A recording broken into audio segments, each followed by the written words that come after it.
Hoy es tiempo, hoy es tiempo que seamos ese pueblo glorioso, fiel y victorioso de Dios. Hoy es tiempo que seamos ese pueblo glorioso, fiel y victorioso de Dios. Tiempo de vivir, tiempo de morir, tiempo de llorar, tiempo de reír, tiempo de animar, tiempo de dar júbilo. Es tiempo, tiempo de aprender, tiempo de enseñar, tiempo de amar, tiempo de callar, tiempo de adorar, tiempo de dar señal. Hoy es tiempo, hoy es tiempo que seamos ese pueblo glorioso, fiel y victorioso de Dios. Hoy es tiempo que seamos ese pueblo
Gracias por dar tu vida en la cruz por nosotros, Señor. Gracias por derramar tu sangre preciosa en esa cruz. Gracias por redimirnos, Señor, Padre, del poder del pecado y de la muerte. Gracias, Señor, por haber hecho provisión para nosotros en la cruz del Calvario. Gracias, Señor Jesús, por tu inmensa bondad y misericordia. Te adoramos y te exaltamos, Dios. Te bendecimos, Señor Santo. A ti sea la gloria y la honra por los siglos de los siglos, Señor. Amén y amén, amén. ¿Cuántos pueden dar un aplauso al Rey de Reyes, al Señor de Señores? A Él sea la gloria por siempre. Gracias, Señor.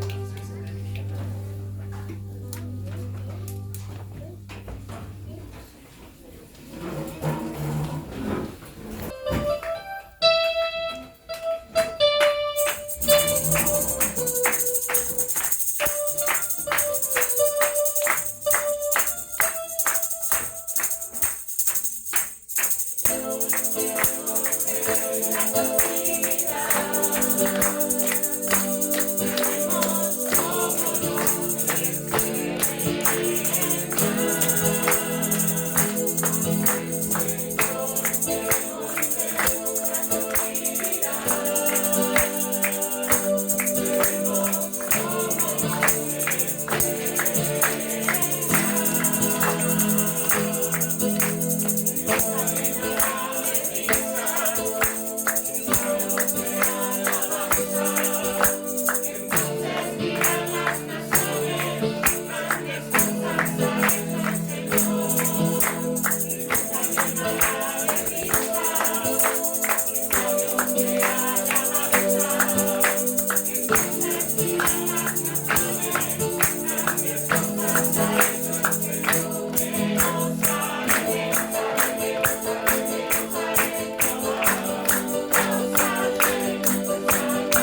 Hermano, quiero darle las gracias a la iglesia. Sé que ya lo habíamos hecho por las ofrendas que dimos para la obra de Honduras.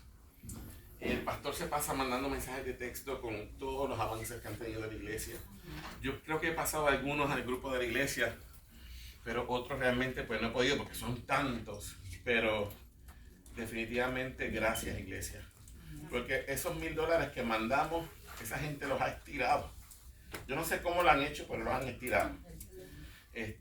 Y está en mi corazón seguirlos ayudando. Tal vez no todos los meses, porque pues obviamente también nosotros tenemos nuestras necesidades. Y ahora mismo pues estamos remodelando aquí al lado. Pero está en mi corazón. El Señor ha puesto esa carga en mi corazón y he aprendido a amar a esos hermanos. Así que gracias por eso, iglesia. Amén. Amén. Así que vamos.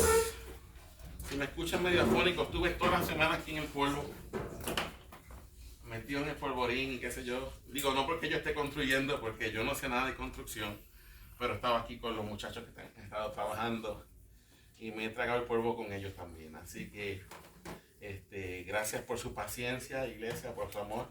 Y les voy a ser honesto, me gusta cómo se ven aquí, así apiñaditos. Amén. Pues vamos a buscar la palabra del Señor en el Evangelio según San Juan capítulo 4, mis hermanos.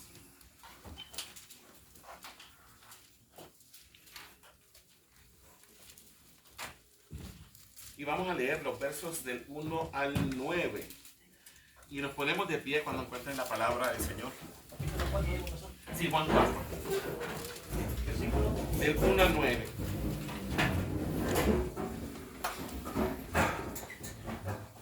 Amén, lo tienen todos, iglesia. Lo leemos en el nombre del Dios Trino, Padre, Hijo y Espíritu Santo. Amén. Que todos terminen ahí. Amén. Dice la palabra del Señor. Cuando pues el Señor entendió que los fariseos habían oído decir, Jesús hace y bautiza más discípulos que Juan, aunque Jesús no bautizaba sino sus discípulos, salió de Judea y se fue otra vez a Galilea, y le era necesario pasar por Samaria. Vino pues a una ciudad de Samaria llamada Sicar, junto a la heredad que Jacob dio a su hijo José. Verso 6 que dice, y estaba allí el pozo de Jacob. Entonces Jesús, cansado del camino, se sentó así junto al pozo. Era como la hora sexta. Verso 7. Vino una mujer de Samaria a sacar agua y le dijo, y Jesús le dijo, dame de beber, pues sus discípulos habían ido a la ciudad a comprar de comer. La mujer samaritana le dijo, ¿cómo tú, siendo judío, me pides a mí de beber, que soy mujer samaritana? Porque judíos y samaritanos no se tratan entre sí. Gracias, Padre eterno, por esta tu santa palabra, Señor, la cual es bendita, Señor, y la cual, Padre, es poderosa, Señor, para transformar nuestros corazones y llevarnos a ti. Señor, en esta mañana te pido que esta palabra sea usada por ti poderosamente para hablar a nuestros corazones y para hablar a nuestras vidas, Señor. Te pido, Padre, que nos transformes a través de esta tu palabra. Guíanos a toda verdad, Señor. Tu palabra dice, Señor, acerca del Espíritu Santo que Él te glorificaría porque tomaría de lo tuyo y nos lo haría saber. Y tu palabra también dice acerca de tu Espíritu, Señor, que Él convencería al mundo de pecado, de justicia y de juicio. Te pido que tu Espíritu Santo en este día hable nuestras vidas. Señor, me escondo detrás de la cruz de Cristo. Conozco mi propio corazón y mi debilidad. Señor, así que yo en mí mismo nada tengo que ofrecerle a tu pueblo. Señor, pero me pongo en tus manos para que seas tú hablándole a ellos por medio de mí. Glorifícate, Señor, en el nombre de Jesús. Amén y amén. Podemos sentarnos, amados. ¿Me escuchan bien en la parte de atrás? ¿Me escuchan? Sí. Que hoy siento que no hablo con la misma potencia que hablo normalmente, pero espero que eso se mejore un ratito. Ok, las últimas 3 semanas hemos estado hablando del tema una cita inesperada. Y la semana pasada nos quedamos cuando Jesús llegó a una ciudad de Samaria llamada Sicar. Esta ciudad de Sicar se hallaba ubicada en el monte Gerizim, donde unos 160 años antes los samaritanos habían tenido su templo. Les dije que ellos habían construido un templo porque no tenían acceso a ir a Jerusalén a adorar, y ellos en su necesidad construyeron su propio templo bajo sus propias normas religiosas en el monte Gerizim. La ciudad de Sicar quedaba ubicada junto al territorio que Jacob le había dejado como herencia a su hijo José. Y vimos en la escritura que en ese lugar había un pozo de agua que fue cavado por el propio patriarca Jacob y del cual bebieron él, sus hijos y su ganado. La semana pasada dejamos a Jesús cansado del camino y sentado junto al pozo en el verso 6. Ahí fue que nos quedamos la semana pasada. Y de ese verso 6 consideramos algunos aspectos teológicos acerca de la doble naturaleza de Jesús y de su importancia para nosotros. Aprendimos que como verdadero hombre, Jesús puede compadecerse de nuestras debilidades y flaquezas, pues Él sabe de primera mano nuestra condición. Pero como Él también es Dios todopoderoso, Él es todo lo que necesitamos para suplir nuestras necesidades. Hoy vamos a considerar los versos del 7 al 9 del capítulo 4, donde Jesús ya se encuentra por fin con esta mujer, la mujer samaritana. Y vamos a ver el verso 7, dice, allí lo quieren leer conmigo a la cuenta de 3, a la 1, a las 2 y a las 3, que dice, vino una mujer de Samaria a sacar agua, y Jesús le dijo, dame de beber. ¿Quién vino? Según este pasaje, mis hermanos. ¿Quién vino? Una mujer. ¿De dónde era esta mujer? Dice, de Samaria. ¿Y a qué llegó a ese lugar? A sacar agua. A sacar agua. ¿De dónde? Del pozo. Del pozo de Jacob, ¿verdad que sí? Ahora, sacar agua del pozo era una labor cotidiana en aquellos tiempos, mis hermanos. ¿Para qué esta mujer vino a buscar agua al pozo de Jacob, mi hermano? Sencillamente, ustedes que son amas de casa, piensen, ¿para qué usamos el agua? Para usos domésticos y también para nuestro consumo personal. O sea, ella vino al pozo a buscar agua porque necesitaba agua para limpiar su casa, para consumir el agua, para cocinar, para todo lo que usamos el agua. Posiblemente en esa ciudad no habían acueductos, por lo tanto era necesario buscar el agua al pozo. Yo me acuerdo, según me cuenta mi esposa, no porque ella sea de aquella época, pero sí, la abuelita de ella, cerca de la casa había una bomba, un pozo de agua. Y todos ellos tenían que ir al pozo a buscar agua. Y ella nos contaba que a veces tenían que hacerle así a los sapos que había en el agua y a los renacuajos para sacar el agua. Y esa era el agua que consumían. Yo no sé si ahí habían sapos o no, pero era agua de pozo, ¿ok? Así es que había que buscar el agua en el pozo.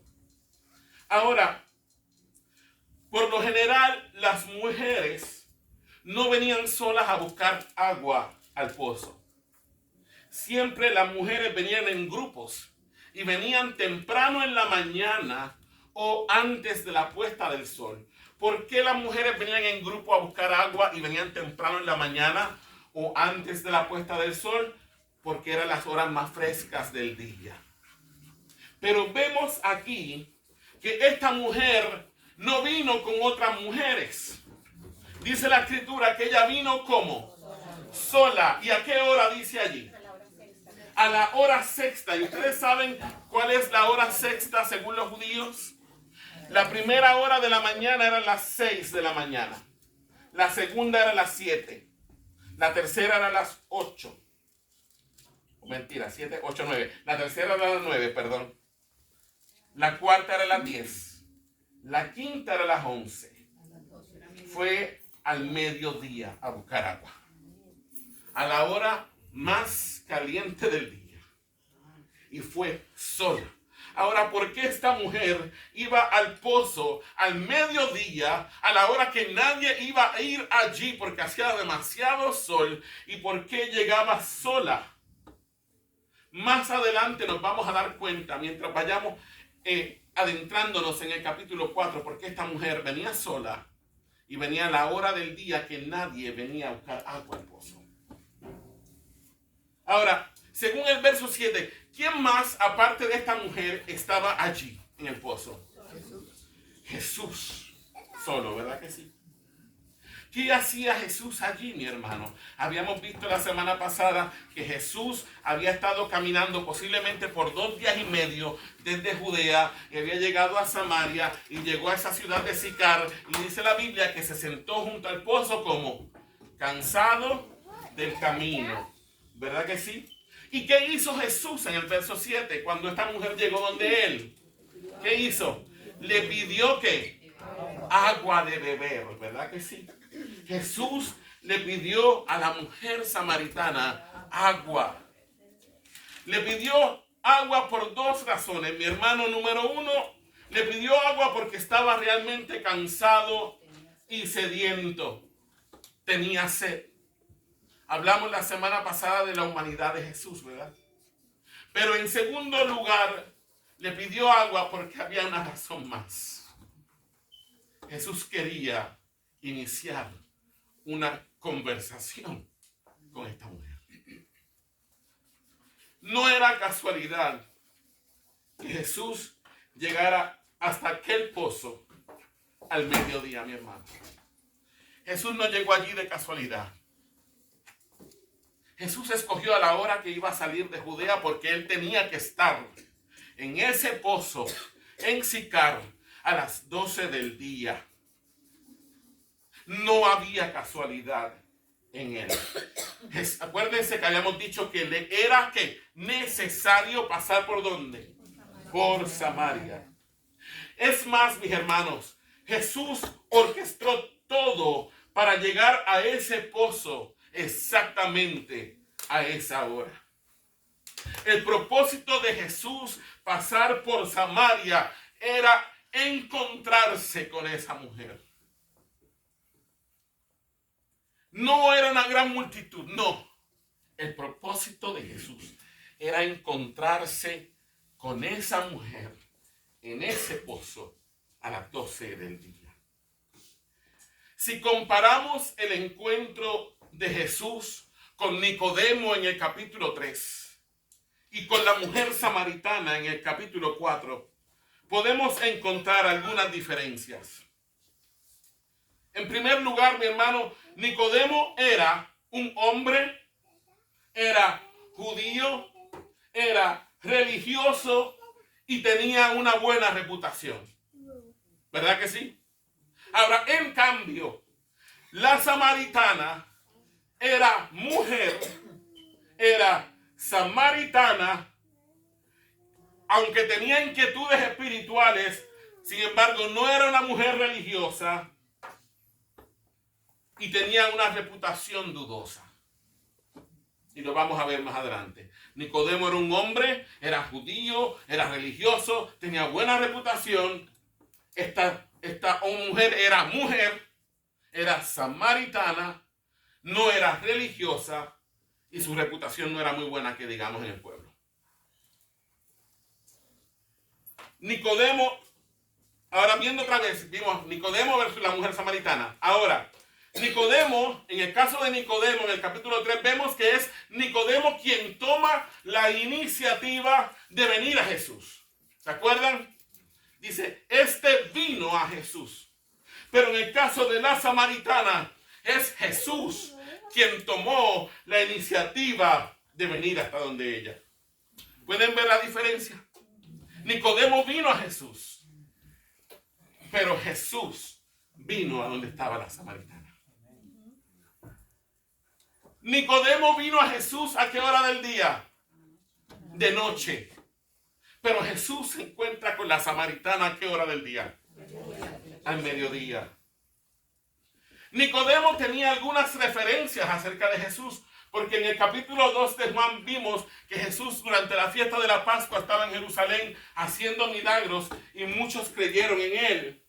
Por eso cuando Nicodemo llega donde Jesús le dice, Rabí, sabemos que has venido de Dios como maestro, porque nadie puede hacer las señales que tú haces si no está Dios con él. Pero esta mujer no tenía ninguna referencia acerca de Jesús.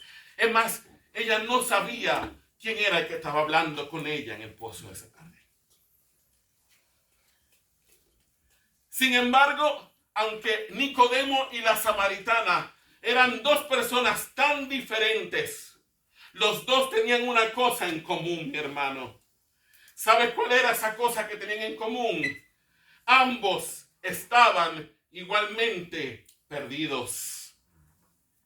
Ambos tenían una necesidad más grande, muy grande, y ninguno de los dos se había dado cuenta de su necesidad. Los dos estaban perdidos, los dos tenían una necesidad, y ninguno de los dos se había dado cuenta de la necesidad que tenían. Esto nos lleva a la aplicación número 1 de este sermón en esta mañana. Mi hermano, quizá al igual que la samaritana y que Nicodemo, tú también tengas una necesidad espiritual de la que no te has dado cuenta. Al igual que la samaritana y Nicodemo, quizá tú también tengas una necesidad espiritual de la que no te has dado cuenta. Quizá al igual que Nicodemo, has sido una persona religiosa que ha cumplido con todas las normas y requisitos de la iglesia. Quizás, al igual que Nicodemo, seas una persona respetable y admirada en la comunidad donde vives por tus logros alcanzados. Pero por dentro te encuentras vacío, sin sentido, sin propósito, y muy dentro de ti lo sabes. No has experimentado ese nuevo nacimiento del cual Jesús le dijo a Nicodemo que necesitaba tener. Es posible que te encuentres aquí en esta mañana y seas como ese Nicodemo del capítulo 3. Pero por el contrario, quizás tú te encuentras aquí en esta mañana o tal vez nos ves por las redes sociales y no seas como Nicodemo, sino que seas como esta mujer samaritana. Una persona de reputación dudosa, juzgada y aislada de los demás, criticada por todos, por las malas decisiones que has tomado en tu vida. Sin embargo, te voy a decir algo, todo eso es el resultado de tu verdadera necesidad. Tu verdadero problema es mucho más profundo que tu mala reputación o que tus malas decisiones.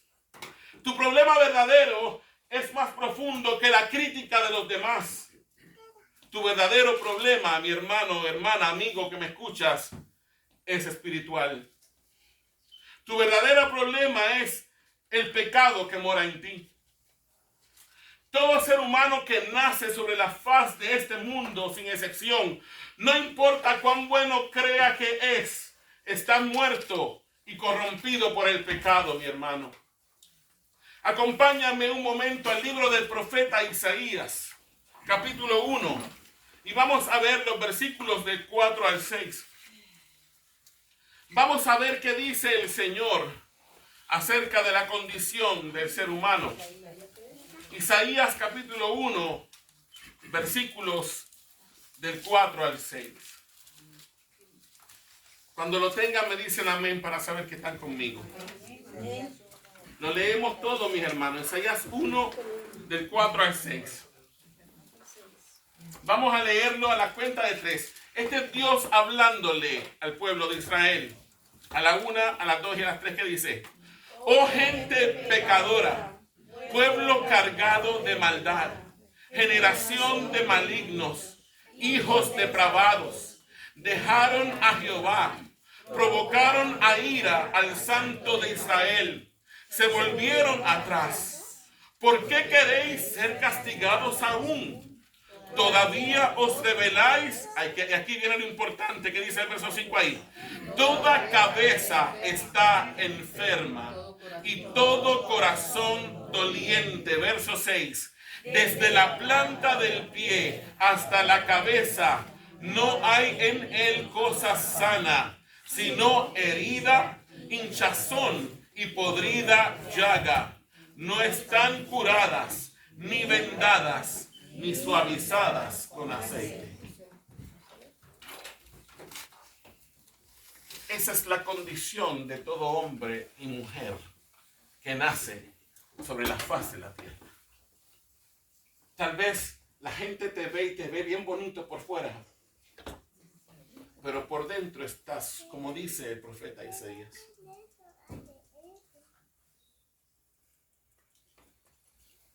Seguimos acá, iglesia. Qué terrible es nuestra condición. Qué terrible es todo lo que Dios dice ahí del ser humano. No importa en cuál de las dos posiciones te encuentres en esta mañana, ya sea en la posición de Nicodemo o en la posición de la samaritana. En el fondo, Nicodemo, la samaritana y todo ser humano que no tiene a Cristo Jesús tiene el mismo problema. Pero la buena noticia en esta mañana para ti y para mí hoy es que a Jesús le es necesario pasar por tu Samaria.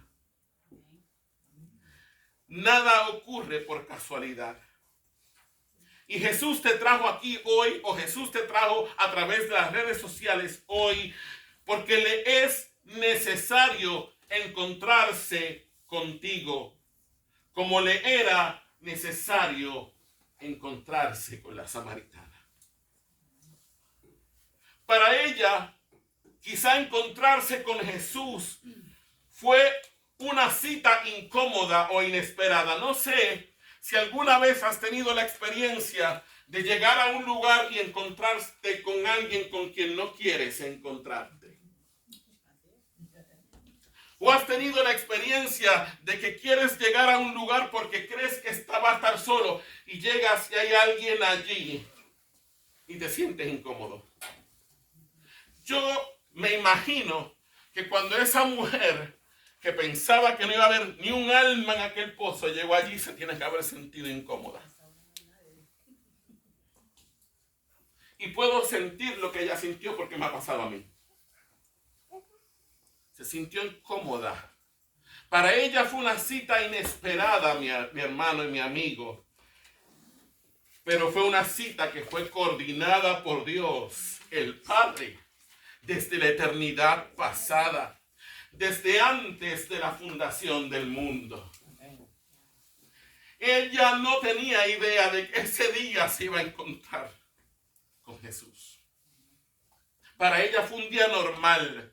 A lo mejor se levantó ese día de su cama por la mañana amargada, como todos los días, sintiéndose sucia e indigna y esperando que pasara el día, y así pasarían los días, las semanas y los meses hasta el día que tuviera que morirse.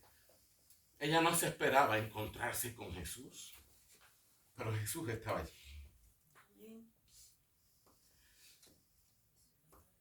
Vamos a ver el verso 8, Juan capítulo 4, verso 8. Miren el cuidado que Dios tuvo para que esta cita se diera sin ninguna interrupción, mi hermano. Juan 4, 8. Evangelio según San Juan, capítulo 4, verso 8. Mira lo que dice aquí, mi hermano. A la cuenta de 3, ¿lo tienen todos juntos? A la 1, a las 2 y a las 3. pues sus discípulos habían ido a la ciudad a comprar de comer. Mira qué cuidado tuvo Dios. Mi hermano, observe cómo todos los eventos fueron finamente coordinados y orquestados por Dios. Sus discípulos habían ido al pueblo a comprar de comer y Jesús se quedó allí solo, porque él en su mente divina sabía que se encontraría con esta mujer samaritana.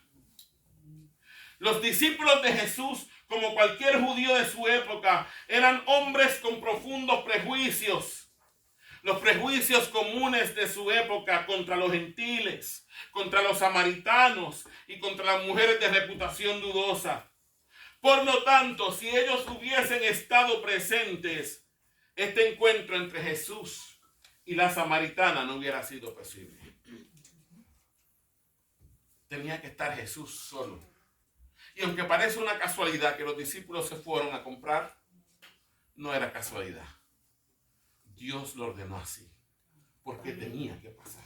Verso 9, Juan 4:9, a la cuenta de 3, a la 1, a las 2 y a las 3, ¿qué dice?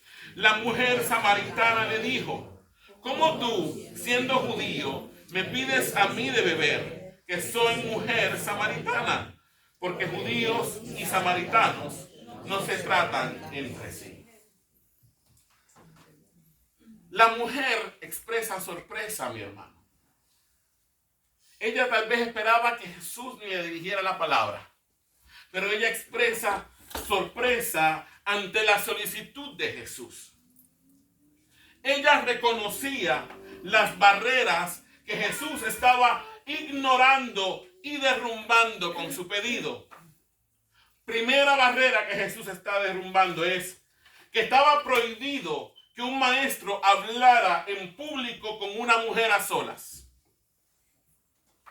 Culturalmente hablando, estaba prohibido que un maestro hablara en público con una mujer a solas, y mucho menos si era una mujer desconocida, una mujer extraña. La segunda barrera que Jesús está derribando aquí es que los judíos no hablaban con samaritanos, y punto. La única manera en que un judío hablaba con un samaritano era cuando era estrictamente necesario. Como por ejemplo los discípulos tuvieron que ir al pueblo a comprar comida. Tenían que hablar con los samaritanos aunque no quisieran. Pero de lo contrario, los judíos y los samaritanos no se dirigían la palabra. La tercera barrera que Jesús está derribando es la siguiente: la contaminación ceremonial. Mi hermano, estaba prohibido que un judío bebiera de un vaso de un samaritano. Estaba prohibido. Si un judío bebía agua de un vaso de un samaritano, quedaba ceremonialmente impuro. Y Jesús le dijo: dame de beber. Los judíos se consideraban superiores a los samaritanos en todo el sentido de la palabra. Sin embargo, aquí hay un judío quien toma la iniciativa de tratar a una mujer samaritana. Y esto nos lleva a la segunda aplicación del sermón en esta mañana. La segunda aplicación del sermón en esta mañana es la siguiente: Jesús vino a la tierra a traer reconciliación en dos dimensiones. Jesús vino a la tierra a traer reconciliación en dos dimensiones. Una dimensión vertical y una dimensión horizontal. ¿Qué quiere decir esto, mis hermanos? Vamos a Efesios capítulo 2, versículos del 11 al 22.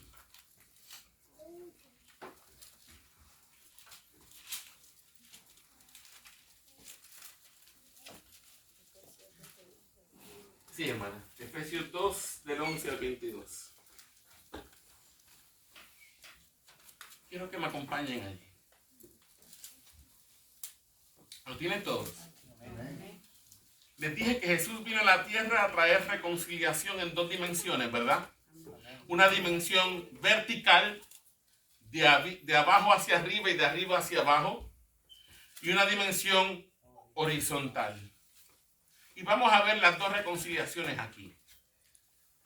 Dice en mi Biblia, reconciliación por medio de la cruz. Verso 11, todos juntos, ¿qué dice? Por tanto, acordaos de que en otro tiempo, vosotros los gentiles, en cuanto a la carne, erais llamados incircuncisión por la llamada circuncisión hecha con mano en la carne. Comienza el apóstol diciéndole a los hermanos de la iglesia de Éfeso que se acordaran de que en otro tiempo los gentiles, es decir, aquellas personas que no eran judías, los gentiles en cuanto a la carne, eran llamados como incircuncisión. ¿Por quiénes eran llamados incircuncisos? Por los llamados circuncisos, hechos con mano en la carne. ¿Cuál era la señal del pacto de Dios con el pueblo de Israel? La circuncisión, ¿verdad? Todo varón judío era circuncidado al 8º día. Esa era la señal física de que pertenecían al pueblo del pacto. Pero los gentiles no éramos parte del pueblo del pacto, por lo tanto no estábamos circuncidados. Y los judíos de manera despectiva se referían a los gentiles como los incircuncisos, ¿ok? Verso 12, mira lo que dice a la cuenta de 3, a la 1, a las 2 y a las 3, que dice: en aquel tiempo estabais sin Cristo, alejados de la ciudadanía de Israel y ajenos a los pactos de la promesa, sin esperanza y sin Dios en el mundo. Mira lo que dice allí. Dice que en aquel tiempo estábamos sin ¿quién? Sin Cristo. Y no solamente estábamos sin Cristo, ¿qué dice? Estábamos lejos de la ciudadanía de Israel. O sea, estábamos separados. No pertenecíamos al pueblo de Dios, es lo que quiere decir eso allí. No pertenecíamos al pueblo de Dios. Los pactos que Dios había establecido con el pueblo de Israel no eran para nosotros. Y dice que estábamos sin esperanza y sin Dios en el mundo.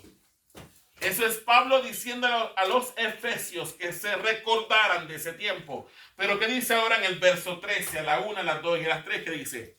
Pero ahora, en Cristo Jesús, vosotros que en otro tiempo estabais lejos, habéis sido hechos cercanos por la sangre de Cristo.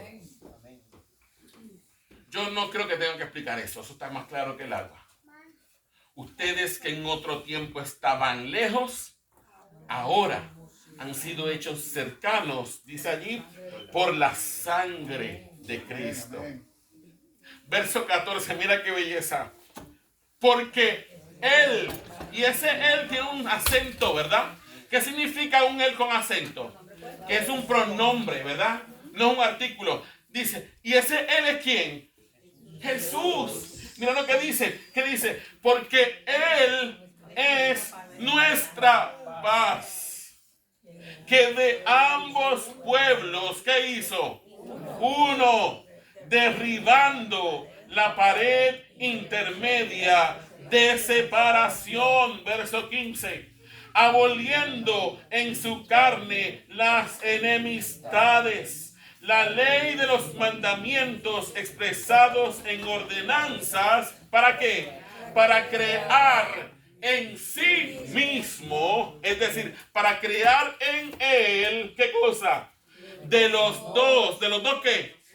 De los dos pueblos, judíos y gentiles, ¿qué dice? Para crear en sí mismo de los dos, ¿qué cosa? Un solo y nuevo hombre, haciendo ¿qué? La paz. Verso 16. Y mediante la cruz, reconciliar ¿con quién? Con Dios. ¿A quiénes? A ambos, ¿en qué? En un solo cuerpo, matando en ella las enemistades. Verso 17, qué belleza. Y vino y anunció las buenas nuevas de paz a vosotros que estabais lejos y a los que estaban cerca. Porque por medio de él, los unos, es decir, los judíos, y los otros, es decir, los gentiles, tenemos entrada por un mismo espíritu al Padre. Verso 19. Así que ya no sois extranjeros ni advenedizos, sino conciudadanos de los santos y miembros de la familia de Dios. Verso 20. Edificados sobre el fundamento de los apóstoles y los profetas, siendo la principal piedra del ángulo Jesucristo mismo. Mi hermano, Jesús vino a reconciliarnos en dos dimensiones. Antes, los judíos y los gentiles estábamos separados. Los judíos siempre se creyeron superiores a los gentiles. Y tenían razón en cierto modo, porque eran el pueblo escogido por Dios en el Antiguo Testamento, y porque a ellos se les hicieron las promesas, y con ellos se establecieron los pactos. Y nosotros no teníamos acceso al pueblo de Dios. Pero la Biblia establece que todos somos pecadores, por cuanto todos pecaron. Y cuando dice todos, es todos. Y eso incluye ¿a quiénes? A judíos. ¿Y a quién más? A gentiles. Por cuanto todos pecaron, dice, y están destituidos de la gloria de Dios. Por lo tanto, si todos pecamos y estamos destituidos de la gloria de Dios, no solamente había enemistad entre judíos y gentiles, sino que también había enemistad entre ¿quién? Entre Dios y nosotros, tanto judíos como gentiles. Pero en Cristo, Dios nos reconcilió a ambos, judíos y gentiles, en un solo cuerpo. Ya no hay dos pueblos. Ahora hay un solo pueblo. Nosotros no teníamos derecho a las promesas ni a los pactos, pero en Cristo hemos sido injertados en el pueblo de Dios. Somos un solo cuerpo y un solo pueblo. Pero no solamente Cristo nos reconcilió unos con otros, sino que también Cristo nos reconcilió con el Padre. Porque Cristo es Dios y es hombre. Segunda de Timoteo 2.5, primera de Timoteo 2.5, que dice, porque hay un solo Dios y un solo mediador entre Dios y los hombres, Jesucristo, hombre, quien tiene las dos naturalezas, la divina y la humana, perfectamente unidas en una sola persona. Por eso Él pudo reconciliarnos con Dios por medio de su muerte. ¿Estás conmigo, iglesia? Amén. Gloria al Señor Jesús por eso. Seguimos acá, mi hermano. Todos somos por naturaleza enemigos de Dios. No importa cuál sea tu trasfondo cultural, político, religioso, tú naciste enemigo de Dios por causa del pecado.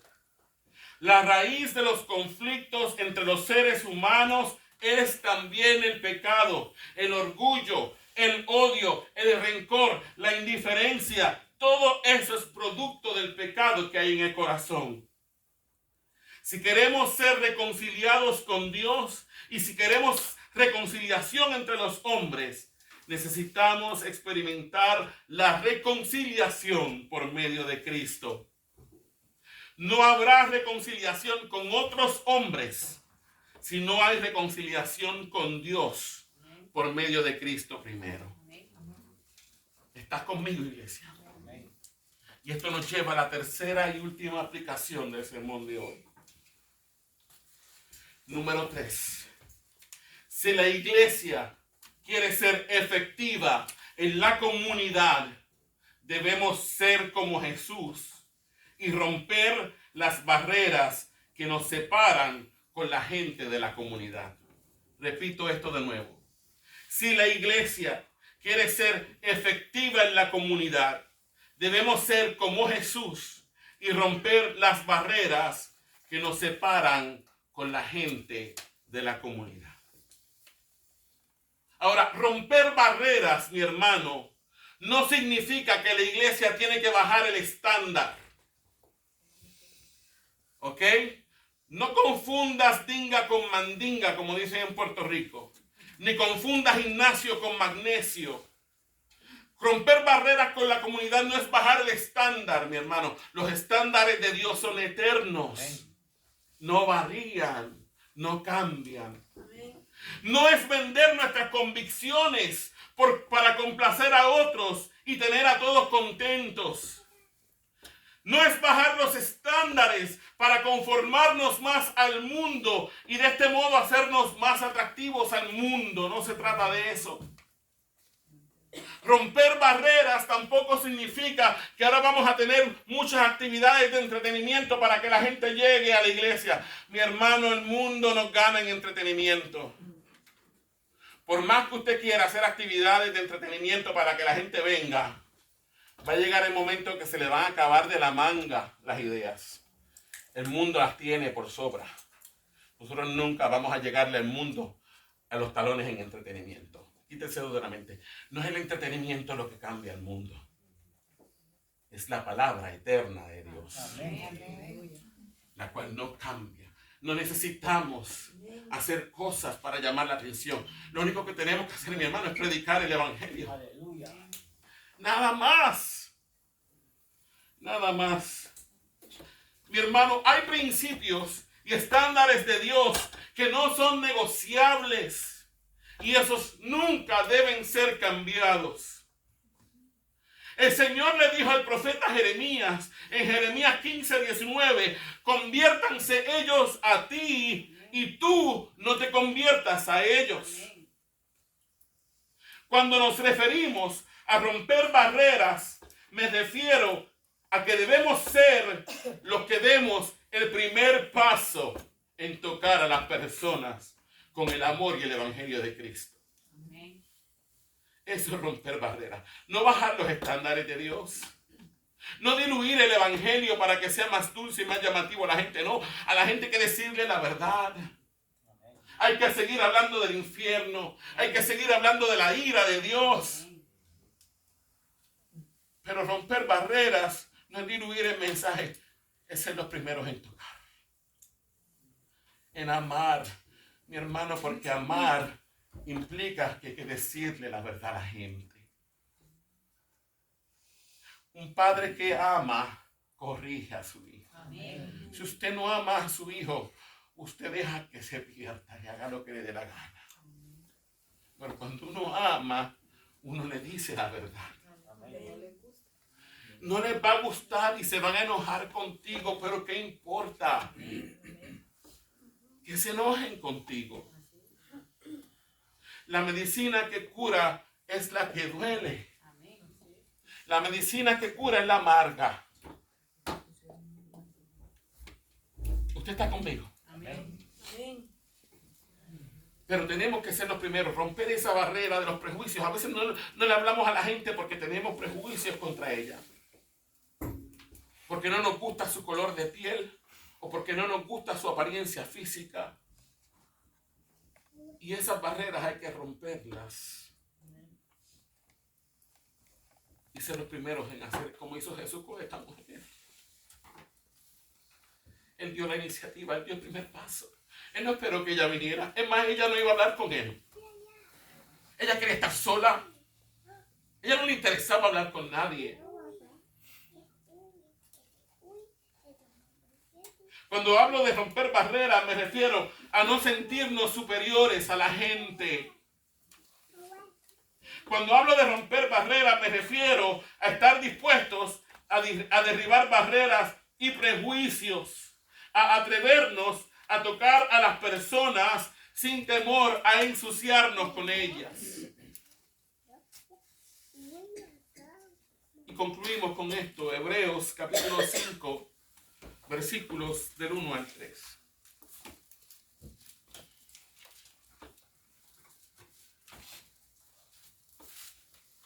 Mira lo que dice el autor del libro de Hebreos. Hebreos 5, del 1 al 3. Está hablando aquí del oficio del sumo sacerdote en el Antiguo Testamento. ¿Ok? Está hablando del oficio del sumo sacerdote en el Viejo Testamento. ¿Lo tienen todos? Hebreos 5, del 1 al 3. A la cuenta de 3. A la 1, a las 2 y a las 3. ¿Qué dice el verso 1? Porque todo sumo sacerdote tomado de entre los hombres es constituido a favor de los hombres en lo que a Dios se refiere, para que presente ofrendas y sacrificios por los pecados. ¿De quién está hablando allí? De los sumos sacerdotes, ¿verdad que sí? Y dice que todo sumo sacerdote es tomado de entre ¿quiénes? De entre los hombres, ¿verdad que sí? ¿Y con qué propósito un sumo sacerdote es tomado de entre los hombres? Dice ahí, a favor de los hombres, para que se constituya a favor de los hombres, en lo que a Dios se refiere. ¿Para qué, hermano? Para que presente ¿qué? Ofrendas y sacrificios. ¿Por quién? Por los pecados. Pero mira lo que dice el verso 2. ¿Para qué también es constituido? Verso 2. Una, las 2 y las 3.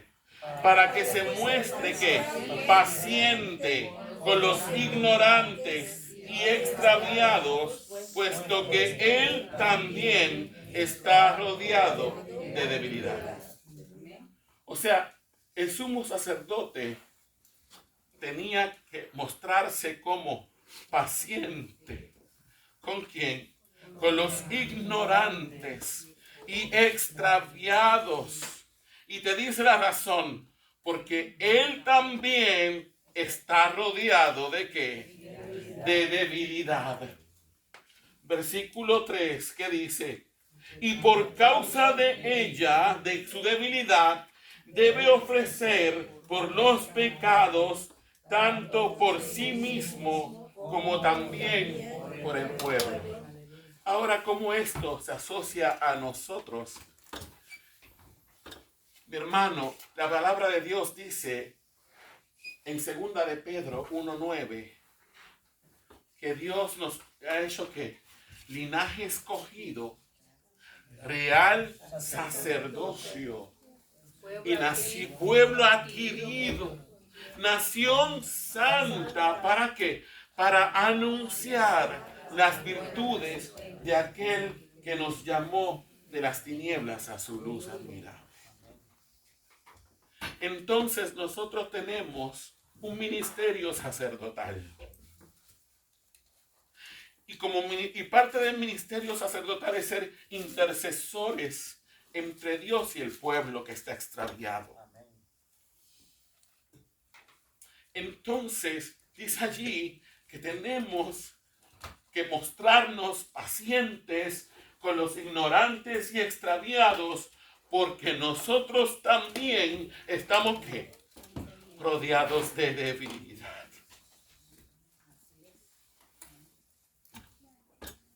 Entonces, si el perfecto y eterno Hijo de Dios, que era santo, santo, santo, que era Dios, no tuvo temor de bajar a la tierra y vivir entre nosotros, ¿por qué nos aislamos de la gente? ¿Por qué nos quedamos encerrados en nuestras cuatro paredes? Aprendamos de Jesús, quien dio el primer paso para hablar con la mujer samaritana. Inclinamos nuestra